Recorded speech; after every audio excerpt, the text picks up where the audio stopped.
الحمد لله حمدا كثيرا طيبا مباركا فيه كما يحب ربنا ويرضى. أشهد أن لا إله إلا الله وحده لا شريك له، وأشهد أن محمدا عبده ورسوله، وصلى الله على نبينا محمد وعلى آله وصحبه ومن والاه. أما بعد، Alhamdulillah, insyaallah taala kita lanjutkan tafsir dari surat Az-Zariyat. Dan di pertemuan sebelumnya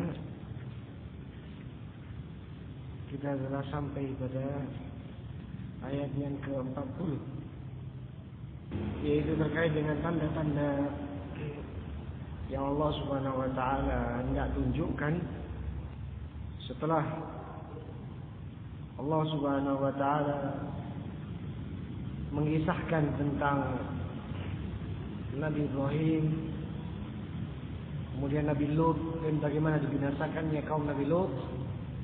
Allah katakan, wa tarakna fiha ayatan lil ladina yakhafuna al-'adzab al-'alim. Dan kami tinggalkan di tempat tersebut suatu tanda di antara tanda-tanda kami, tanda-tanda kekuasaan Allah bagi siapa-siapa yang takut terhadap azab yang pedih. Kemudian setelah itu Allah Subhanahu wa taala menceritakan tentang Musa dan kaumnya, dan bagaimana Musa menghadapi Firaun. Wa fi Musa id arsalnahu ila fir'auna bisultanin mubin. Dan pada Musa, yakni terdapat padanya pula tanda di antara tanda-tanda kekuasaan kami. Id arsalnahu ila fir'auna bisultanin mubin. Ketika kami utus dia kepada Fir'aun dengan membawa hujjah, bukti yang jelas dan nyata. Fatawalla biruknihi wa qala sahirun aw majnun. Namun justru Fir'aun berpaling dengan kekuasaannya, dengan kekuasaan dan kekuatannya.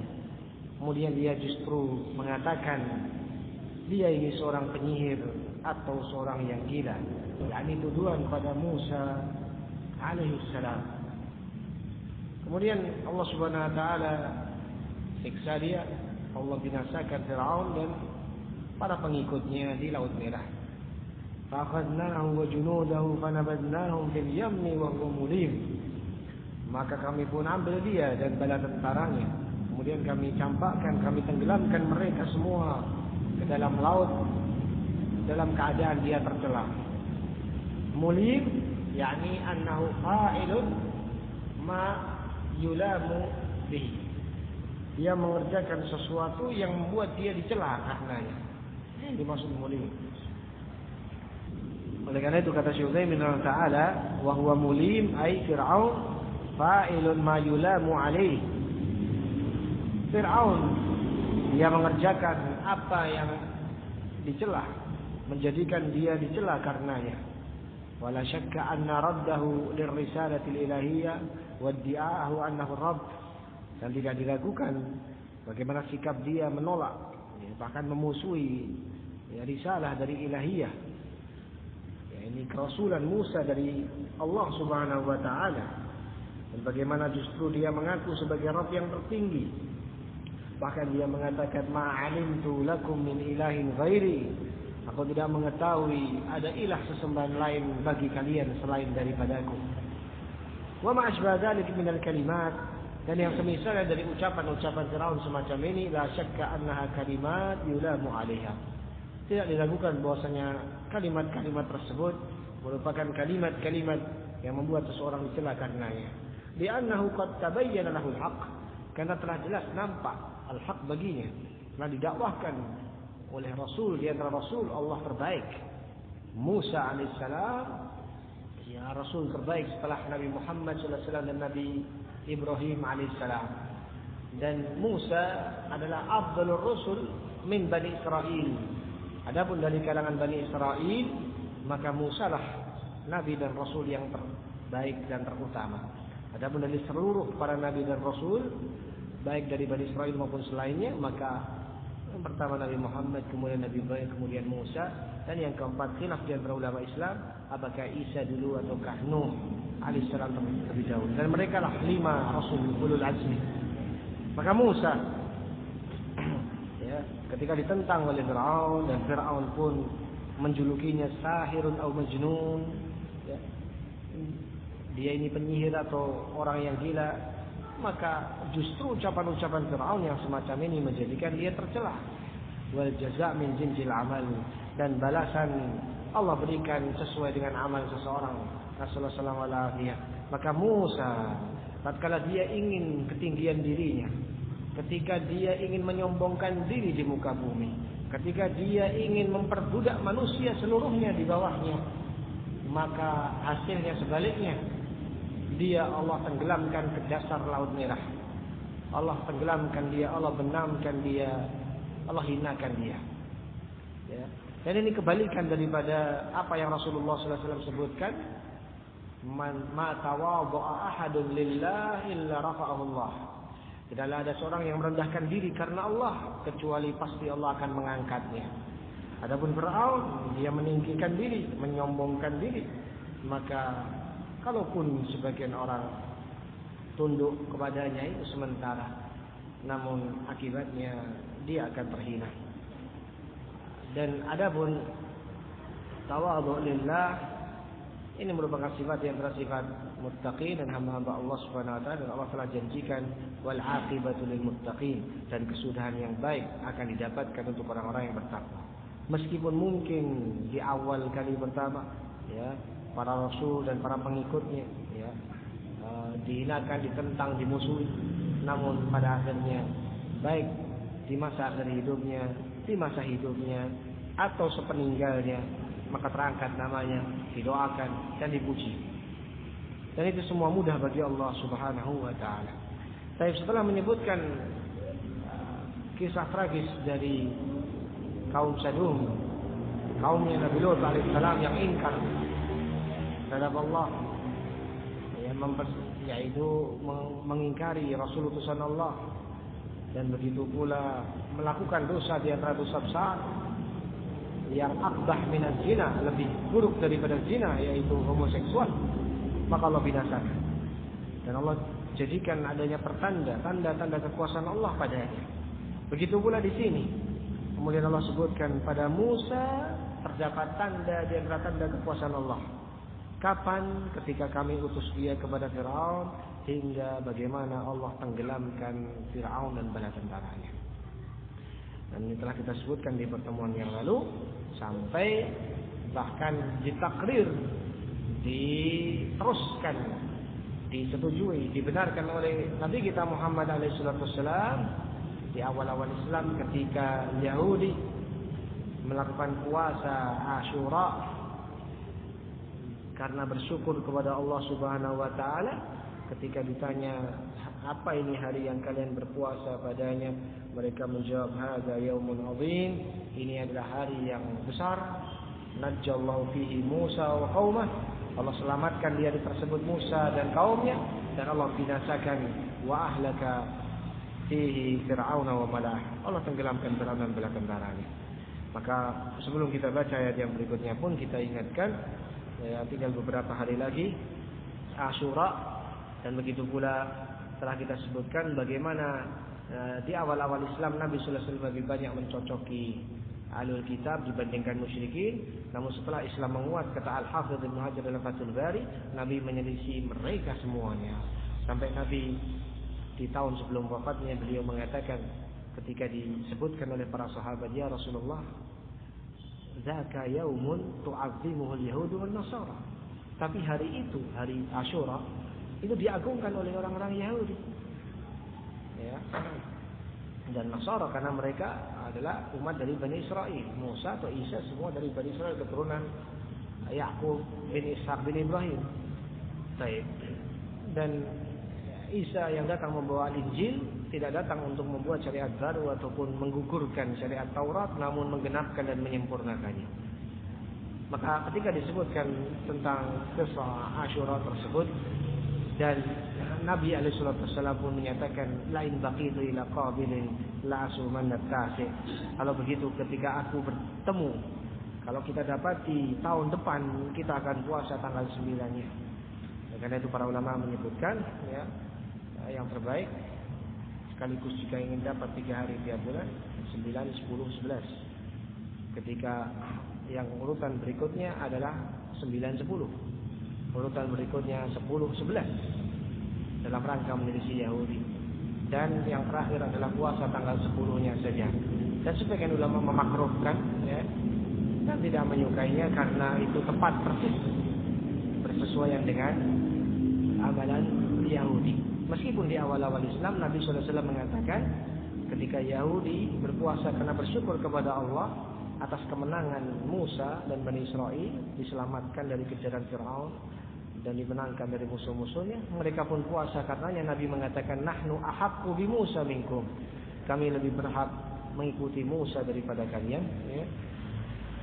Namun sebagaimana tadi kita sebutkan, di menjelang wafat Nabi sallallahu alaihi wasallam berketetapan dan berkeinginan untuk puasa tanggal 9-nya ya. Sehingga di sana ada khilaf di antara ulama terkait dengan apakah puasa tanggal 9 saja atau 9, 10. Ini fikih pembahasan luas. Namun 9, 10 khair insyaallah. Nabi alaihissalam namun Allah takdirkan tidak berjumpa di tahun berikutnya, sehingga dari sisi amalan yang dilakukan oleh Nabi sallallahu alaihi wasallam ada hanyalah puasa tanggal 10. Namun dari qauliyah, sunnah qauliyah, Nabi sallallahu alaihi wasallam berkeinginan untuk tahun berikutnya menyertakan tanggal 9-nya. Wallahu taala alam bissawab. Itu di antara tanda-tanda kekuasaan Allah pada kejadian yang dialami Musa alaihissalam terhadap Fir'aun. Kita baca di ayat yang berikutnya ke-41. Allah menyatakan wa fi 'adin id arsalna 'alaihimur rihal aqim ma tadharu min syai'in atat 'alaihi illa ja'alathu karramin. Dan pada kaum 'Ad, yakni apa maksudnya dan di sini wawunya waw ataf, dan juga pada kaum 'Ad. Kenapa? Ada apa? Atafnya juga kepada seperti kisah di akhir nasibnya kaum Nabi Lut. Wa tarakna fiha ayatan lil ladzina yakhafuna al-'adzab al-alim. Wa fi Musa juga begitu. Wa fi 'Ad, wa fi Tsamud, ini kembalinya ke depan.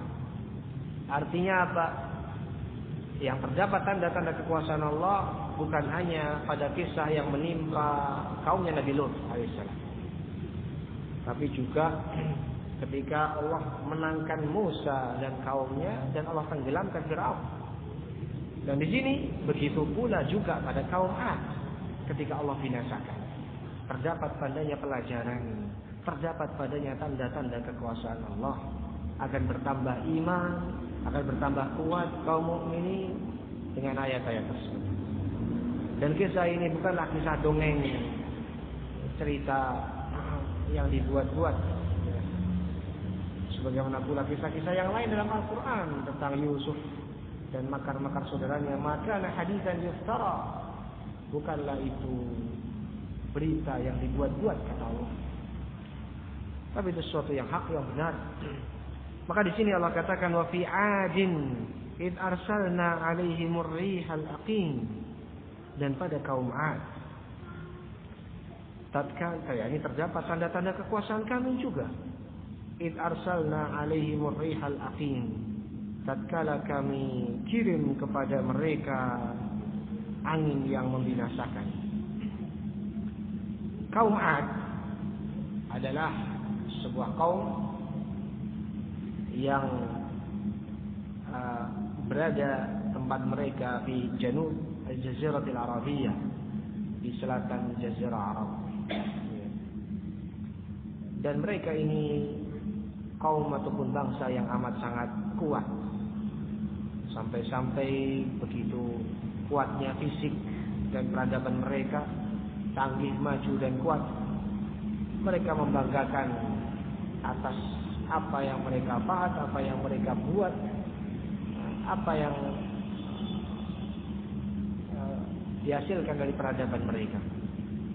Mereka sebagaimana Allah nyatakan pernah mengatakan yang artinya yang disebutkan man asyaddu minna quwwah, siapa yang lebih kuat dari kami, kata mereka. Di zamannya mereka orang yang paling kuat, bangsa yang paling kuat. Mereka menyombongkan diri, man asyaddu minna quwwah. Kemudian Allah Subhanahu wa taala pun menjawab, awalam yarau anna Allah alladhi khalaqahum wa asyaddu minhum quwwah. Tidakkah mereka melihat, tidakkah mereka mau menyaksikan bahwasanya Allah yang telah menciptakan mereka semua, dialah yang jauh lebih kuat dibandingkan mereka semua. Lebih dahsyat kekuatannya dibandingkan mereka semua. Maka ini sekaligus sebagai pelajaran. Janganlah kita kemudian menyombongkan diri. Apa yang akan selalu dihasung. Coba lihat perang Badr Al-Kubra, 300 lawan 1000. Bukan yang dibikin di film-film 300 sekian, berapa 300 berapa itu? Yang dicontoh oleh mereka Spartan 300 berapa itu? Kaum muslimin, dan ini bukan dongeng, bukan kisah buatan. 300 sekian belas muslimin di Badr Al-Kubra melawan 1000-an orang, bantuan musyrikin Makkah untuk menyusul kafilah dagang Abu Sufyan. Dan akhirnya Allah pertemukan mereka di medan Badr Al-Kubra. Allah menangkan. Dan begitu pula di perang Khandaq, 10.000 mereka semua gabungan dari kabilah-kabilah se-Jazirah Arab, kebanyakannya. Banyak sekali, ya. Mayoritas atau kebanyakan Jazirah kabilah-kabilah bersekutu, mereka bergabung. Bahkan Yahudi yang dari dalam pun membukakan informasi, menghasung mereka untuk menyerbu, mengkhianati perjanjian damai dengan kaum muslimin, sampai mereka grogyok datang untuk menyerbu Madinah, sehingga adanya parit perang Khandaq dan mereka besar kafir dan turunkan angin dan berbagai macam. Dan begitu pula banyak Daud melawan Jalut, ya, yang sering mereka terjemahkan David and Goliath, ya. Begitu pula banyak lagi contoh-contoh yang lain yang Allah nyatakan, wa kam min fi'atin qalilatin ghalabat fi'atan katsiratan biiznillah. Betapa banyak pasukan yang sedikit mengalahkan pasukan yang banyak dengan seizin Allah. Tetapi sebaliknya, lihat di sini. Bagaimana ketika kaum 'Ad membanggakan diri, man asyaddu minna quwwah, siapa yang lebih kuat dari kami? Dan sempat hampir terlupa. Kaum muslimin diingatkan oleh Allah, para sahabat sempat hampir terlupa ketika di perang Badar sedikit, ketika di perang-perang berikutnya masih sedikit. Setelah Fatu Makkah, wa ra'aitan nas yadkhuluna fi dinillahi afwaja, engkau menyaksikan manusia masuk Islam berbondong-bondong. Kaum muslimin gantian yang lebih dari 10.000. Ada yang ada 10.000 atau 12.000. Banyak. Yang tadinya cuma berapa sekarang banyak. Ingin menyerbu Hunain. Dan Allah ingatkan, wa yauma Hunain id a'jabatkum kathratukum. Dan ingatlah kisah tentang perang Hunain, di mana kalian dulu sempat takjub, kalian sempat bangga dan kagum dengan banyaknya jumlah pasukan kalian. Falam yughni minallahi syai'a. Tidak mencukupi dari sisi Allah Subhanahu wa taala. Maka Allah tidak tunjukkan sesuatu. Di awal-awal perang Hunain, kaum muslimin hampir kalah, hampir terpukul-pukul. Maka tawakkal ala Allah, tawakal kepada Allah selain daripada sebab-sebab hissiyah, sebab-sebab yang lain, yang materi, yang lahiriah, yang terlihat. Namun sebab maknawiyah, bahkan iman dan tawakal memiliki pengaruh yang besar. Dan ketika seorang telah diijabahi doanya oleh Allah Subhanahu wa taala, ya, sampai ketika Al-Badr, Nabi berdoa dengan sungguh-sungguh sampai membuat iba, kasihan Abu Bakar As-Siddiq radhiyallahu anhu. Cukup ya Rasulullah, Anda berdoa memohon kepada Rabb-Mu, karena melihat saking khawatir kalau Rasulullah celaka, saking capeknya menangis minta dengan sungguh-sungguh sampai di antara doa Rasulullah SAW, Allahumma in tuhlik hadhil isabah falan tu'bad abadan. Kalau engkau binasakan golongan ini ya Allah, bisa-bisa engkau tidak diibadahi setelah ini. Karena waktu itu keluar semua. Inti-intinya kaum muslimin sabiqunal awwalun, awal-awal, termasuk ditambah jajaran tokoh-tokoh Madinah. Di situ ada Abu Bakar, ada Umar, ada fulan. Kalau ini semua binasa kalah, bagaimana lagi ya? Berdoa dengan sungguh-sungguh. Demikian. Namun ketika Hunain Allah ingatkan, jumlah mereka sudah banyak dan juga mengingatkan kita. Terkadang suatu bangsa, terkadang suatu masyarakat ketika melihat kekayaannya, kaya raya, melimpah. Kadang-kadang ketika melihat jumlah pasukannya, jumlah penduduknya banyak, besar. Ketika melihat area teritorial wilayahnya luas, terbentang. Kalau tidak diingatkan, bisa-bisa lupa diri.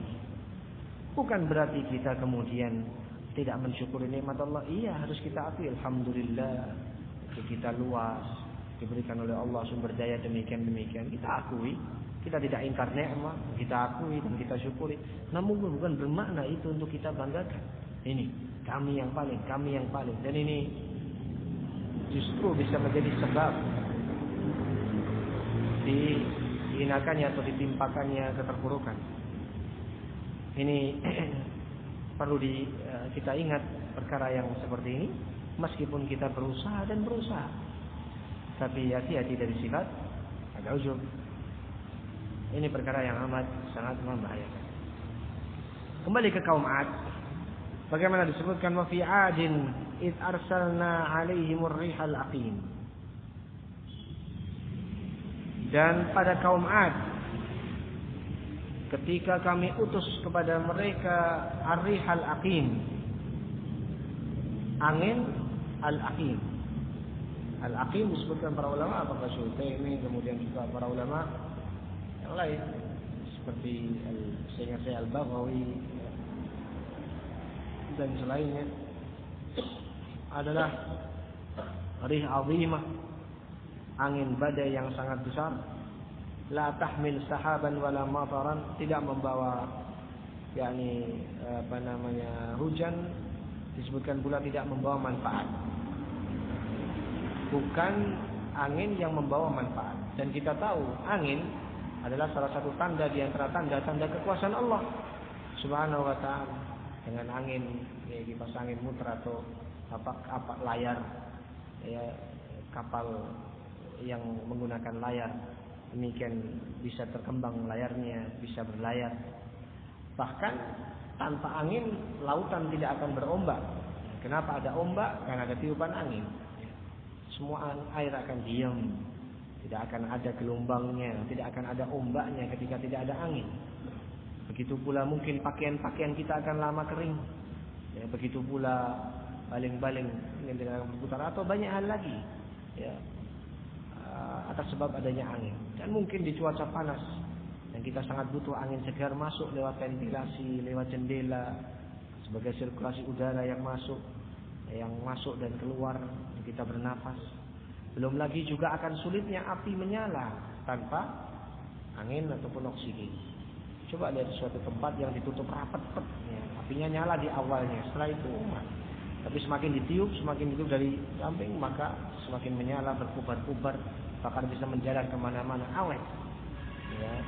Entah dengan kipas, dipasangin atau ditiup, atau ada angin alami, maka angin banyak manfaatnya.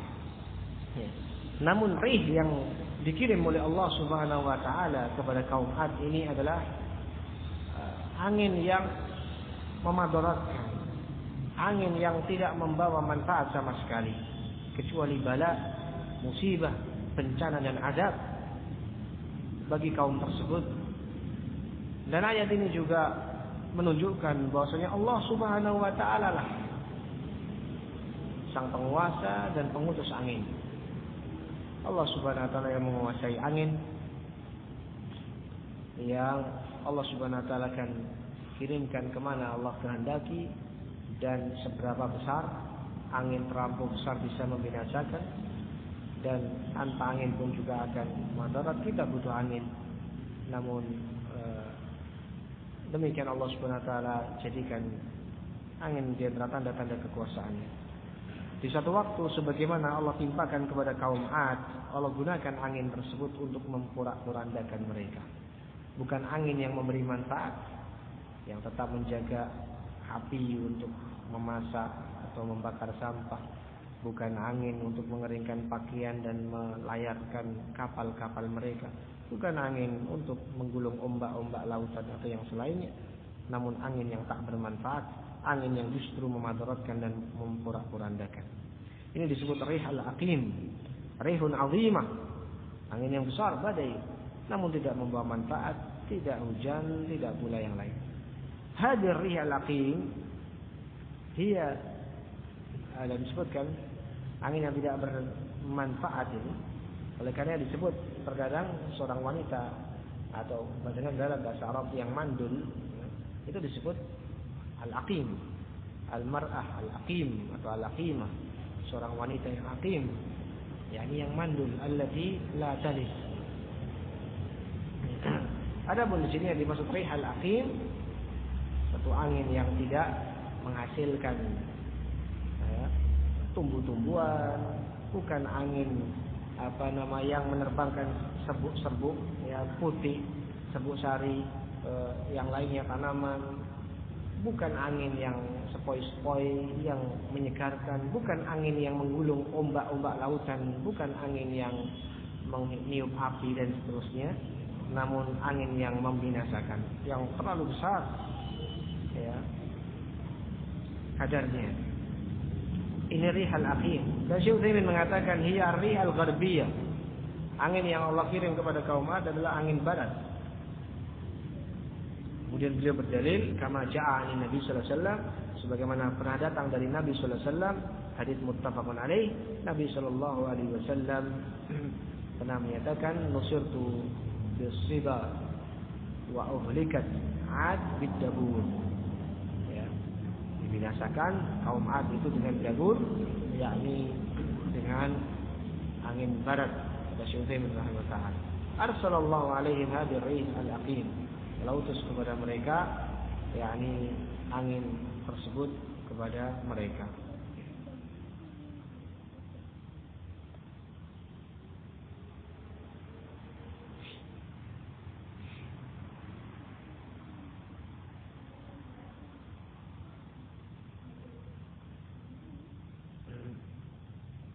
Dan ini butuh dilihat syarahnya, mungkin saya belum sempat melihat di syarah Bukhari atau Muslim. Nusurtu bis-saba, aku ditolong dengan angin timur, wa uhlikat 'ad bid-dabur, sementara kaum Ad dibinasakan dengan angin barat. Ini hadis sahih, ada dalam Bukhari dan Muslim. Syahidnya adalah angin Allah Subhanahu wa taala kadang gunakan untuk manfaat dan terkadang Allah gunakan untuk menghancurkan, memporak-porandakan dan menimpakan adab suatu kaum seperti kaum Ad. Dan siapakah kaum Ad ini? Kaum Ad ini siapa nabi yang mereka tentang adalah Hud. Mudah dihafal. Ad, Hud. Ya kan? Ad, Hud. Kalau Samud, Saleh. Ini Allah Subhanahu wa taala utus Hud kepada mereka. Kemudian kita lanjutkan, Allah Subhanahu wa taala menyebutkan ma tadaru min syai'in atat alaihi illa ja'alathu karramin. Tidaklah angin tersebut membiarkan segala sesuatu pun yang dia datangi kecuali dijadikan olehnya seperti debu-debu atau serbuk-serbuk yang berantakan, yang berhamburan, yang memporak-porandakan mereka semua beserta barang-barang ataupun apa yang ada pada mereka dengan angin badai yang sangat kencang tersebut.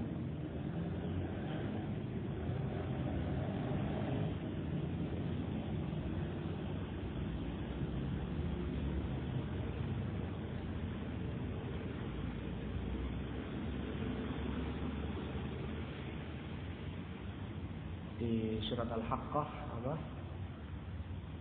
sesuatu di antara nama hari kiamat yang pasti terjadi. Al-Haqqah, mal Haqqah, wa ma adraka mal Haqqah.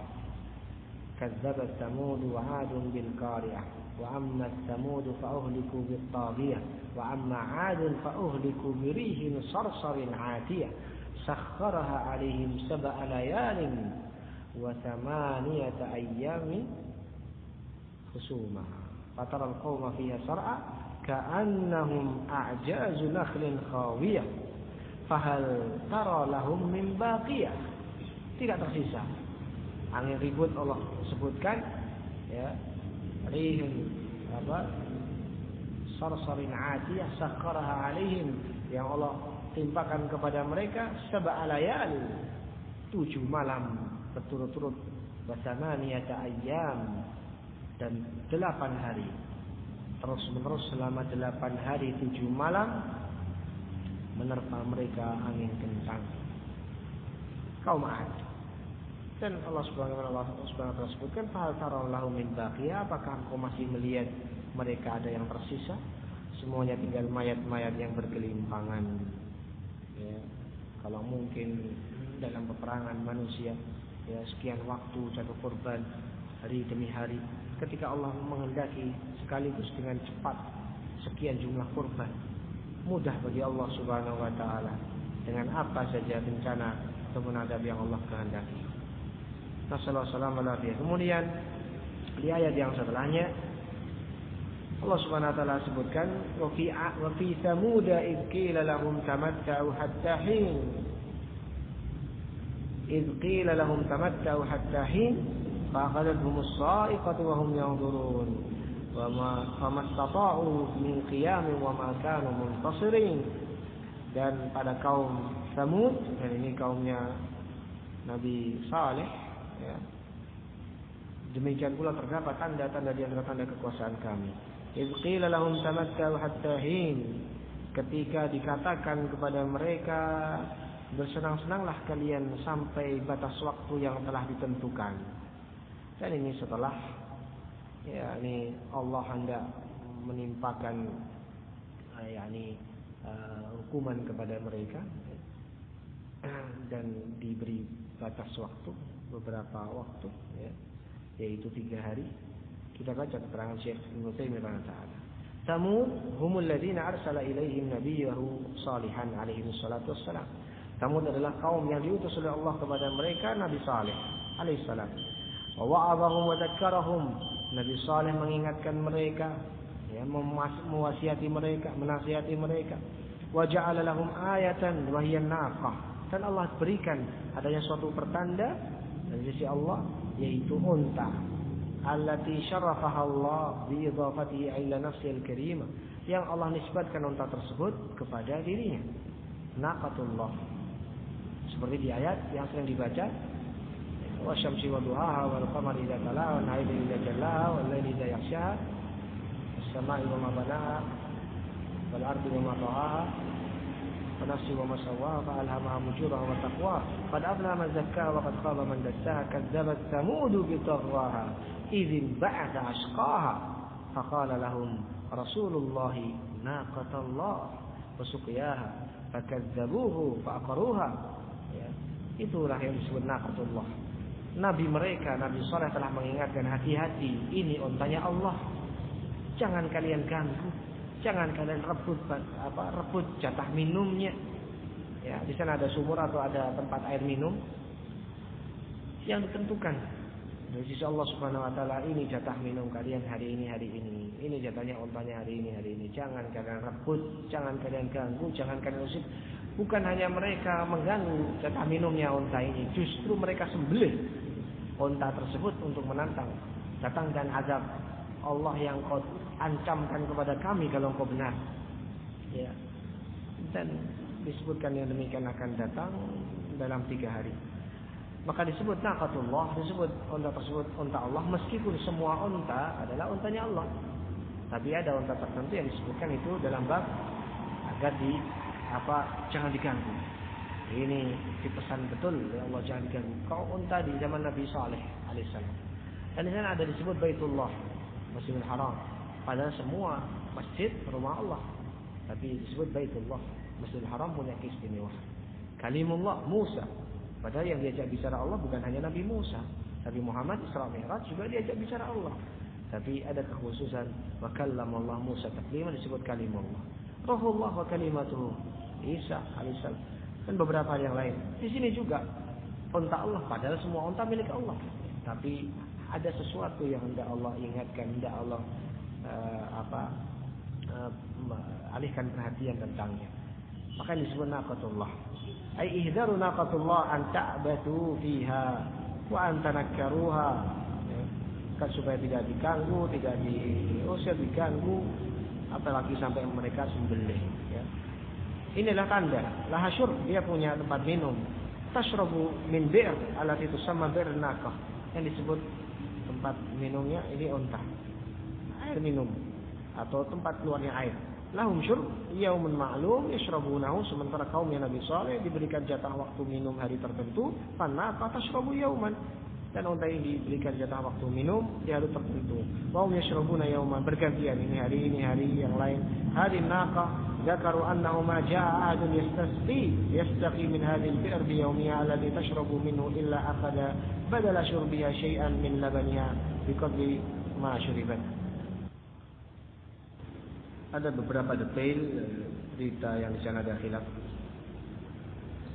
terkait dengan unta tersebut, sehingga kita lewati.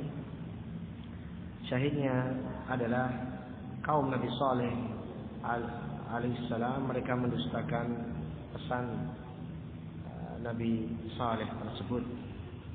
Mereka justru mengganggu dan bahkan fa'aqaruha, mereka menyembelih unta tersebut.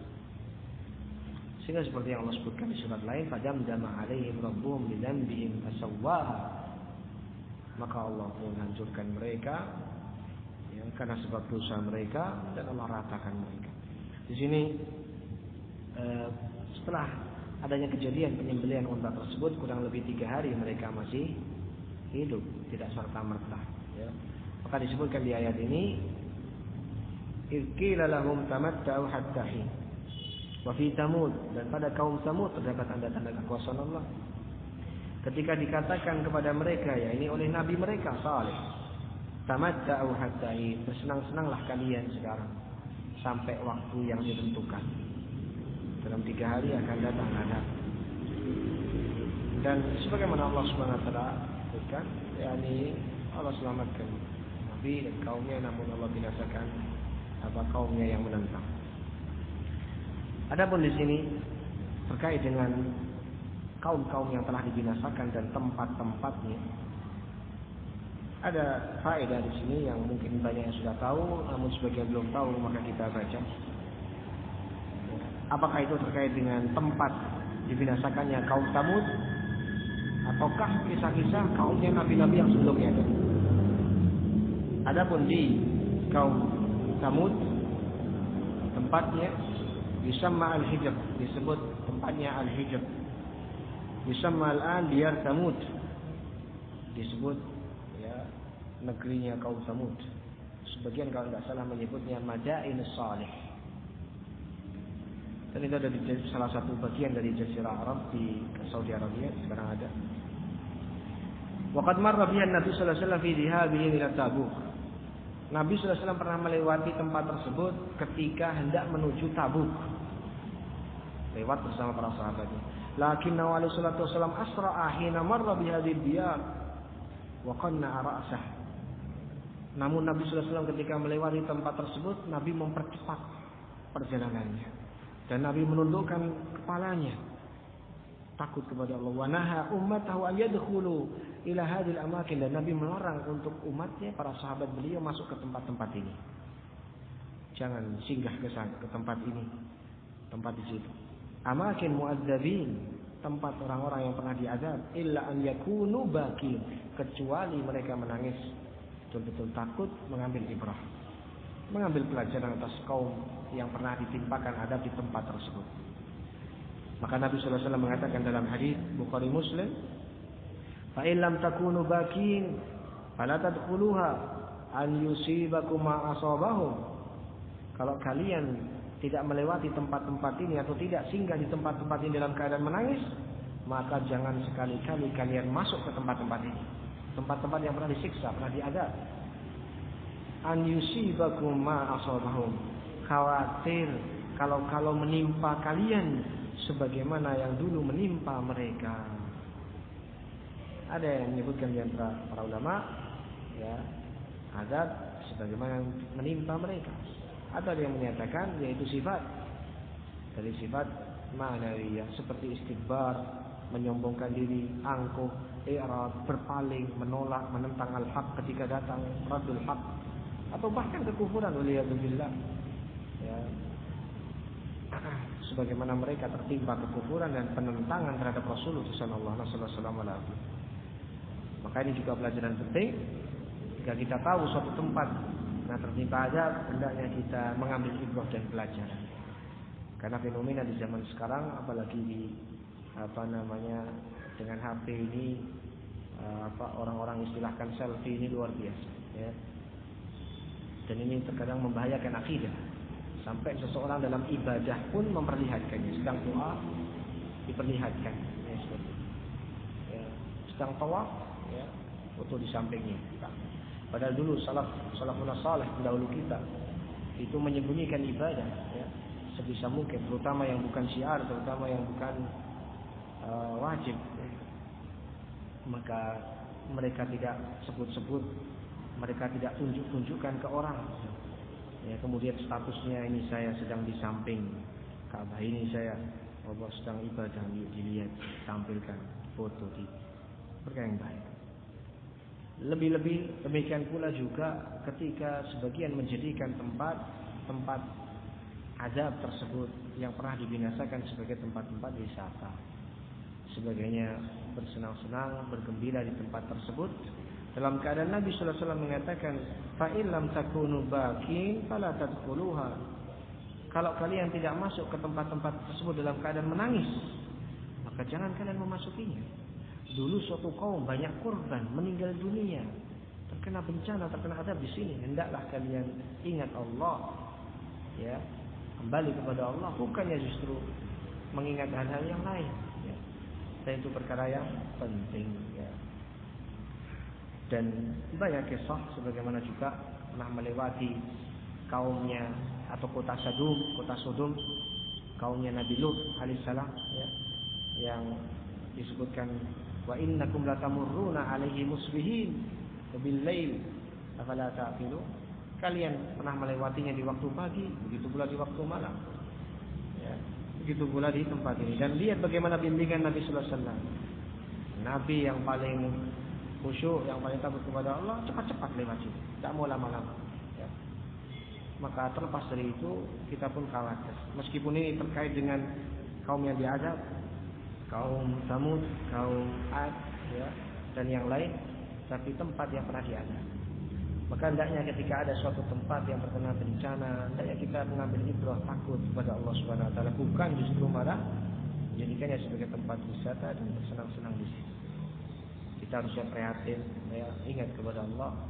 Ada lumpur, banjir menimpa kaum sekian, kampung sekian banyak. Ambil ibrah, ambil pelajaran.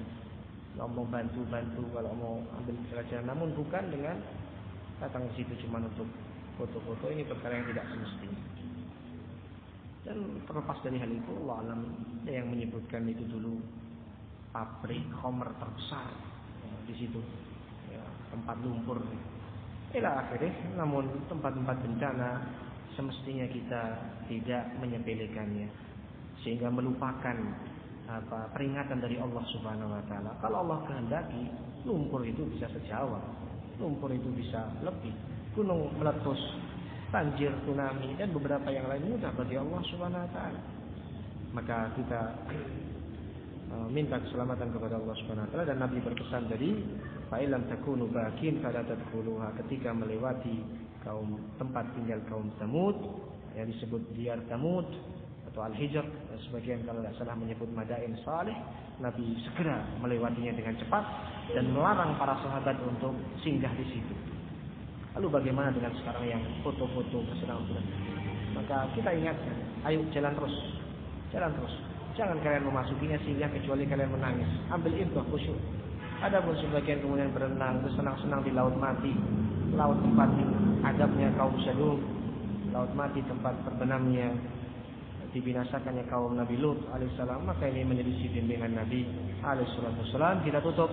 Fa'atau an amri rabbihim fa'akhadhathumus sha'iqatu wa hum yanzurun. Maka mereka pun enggan dan tidak mau kembali dari kesesatan mereka terus menerus dan berpaling dari perintah Rabb mereka. Maka Allah pun menyiksa mereka dengan goncangan besar dalam keadaan mereka menyaksikan. Famastata'u min qiyam wa ma kanu muntasidin. Mereka sampai tidak mampu berdiri, tidak pula bisa mampu saling menolong satu dengan yang lainnya. Binasa semua seperti kata Allah, fadamdama alaihim rabbuhum bidzanbihim fasawwaha wa la yakhafu uqbaha. Wallahu a'lam bishawab. Ini yang bisa kita sampaikan. Insyaallah kita lanjut besok kaum Nuh alaihissalam. Wallahu a'lam bishawab. Subhanakallahumma rabbana wa bihamdika asyhadu an la ilaha illa anta astaghfiruka wa atubu ilaik.